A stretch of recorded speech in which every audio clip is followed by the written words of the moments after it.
I wanna live like common people. Hello everyone, Ryan here, and today I will be reviewing the new Feist album titled Pleasure. Feist is a Canadian singer-songwriter, and I've got to be honest, I've only ever heard the album The Reminder, but honestly, that album alone is enough for me to consider myself a Feist fan because I absolutely love that album. Feist has always made indie pop, baroque pop, sort of soft on the ears type music, which is also slightly catchy. However, with this new album, she led up the release of it with the single Pleasure, and this song was much more amped up. She kind of seemed a bit more energetic, the instrumentation was rockier. It led us to believe that she was going to continue this entire sound on the whole album, but unfortunately that isn't the case here. This album is much more somber and slower paced than I was expecting, which isn't a bad sound for Feist. She's done this before and it's always sounded excellent, but unfortunately for me, these tracks just fall short of being musically interesting. I feel at points that it's like she wasn't entirely sure if she wanted to go full-fledged with the sort of rockier sound, so she kept things a bit low-key and kind of didn't push it as far as she could have. Especially considering the end of A Man Is Not His Song teases this heavier music sort of outro, and it's very heavy, it's rockier, it's kind of almost metal like with its ending, but it's sort of not there for any reason, and it just sort of makes me think she keeps adding these little parts, but it's not turned into a full song, and it just makes me a little disappointed because I would have liked to hear her sing over this kind of instrumentation. That's not to say I don't like the rawness of this album, because I do like some elements of that. I do like her vocals, particularly on the track Baby Be Simple, although on some tracks her vocals do feel a little out of place and recorded a bit oddly. It's like she's falling in the background. I suppose she's trying to do that to fit to the vibe of the music, but it just sometimes doesn't work. And I do like the track Any Party, which has these nice backing vocals on the chorus.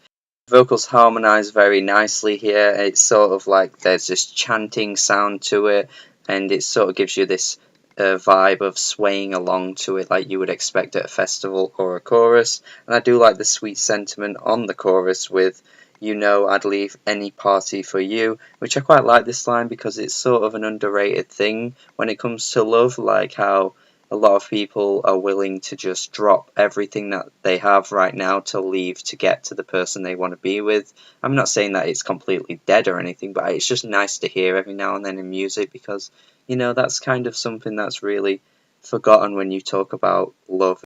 But truth be told here, I mean, the majority of these songs just fall in the background for me. I can barely even remember any of them. And it's not that they're bad, it's just they're just not interesting to me whatsoever. It takes a long time before I'm intrigued again until we get to the song Century, which features Jarvis Cocker of Pulp, which I think is quite an interesting collaboration. I would never think of these two being on a track together, especially with the completely different sounds that they have. But again, it's another rockier song. I absolutely love this track. It works really well. The beefier sound of the guitars and the bass on this song fit Feist's style so well, and it's just a shame that she didn't continue this for the whole album. And then Jarvis Cocker comes in and he puts in a really kind of whispery, kind of sensual verse. It's really good. I like this song a lot. I'm Not Running Away has this dirty country sound to it, which is another kind of sound that I really like. And again, maybe Vice could do more tracks like this in the future with the country sound to it. But other than that, I'm not really here for the rest of these songs. I'm just kind of blurring away, just like the tracks are. I'm just sat there, not paying attention as much as I should be. And maybe that's a fault with my own, but honestly, I just don't think there's enough here to keep me interested all the way through. I mean, I've mentioned like 3 or 4 songs there out of like a 12-track album, and that's about it. I just can't really get down with this. It's not that interesting for me. And it sort of reminds me as well of Laura Marling, who released an album this year, but it's like on her last album, she did the same sort of thing. She had a few rockier tracks, and it sort of seemed like maybe she was going in that more of a direction in the future, but then she dropped Semper Femina earlier this year, which I think is a much better album than Feist's Pleasure, honestly.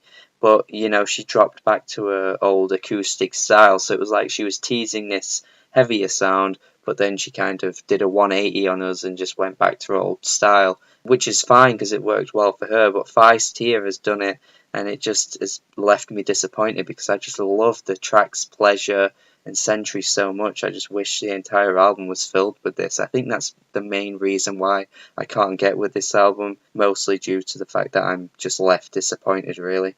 So unfortunately for me, I'm gonna have to grade this album a D plus. It's pretty meh.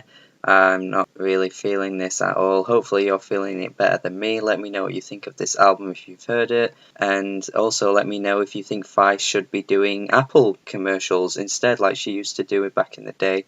Maybe that would produce better songs than what we've got here. Make sure you subscribe and have a good day.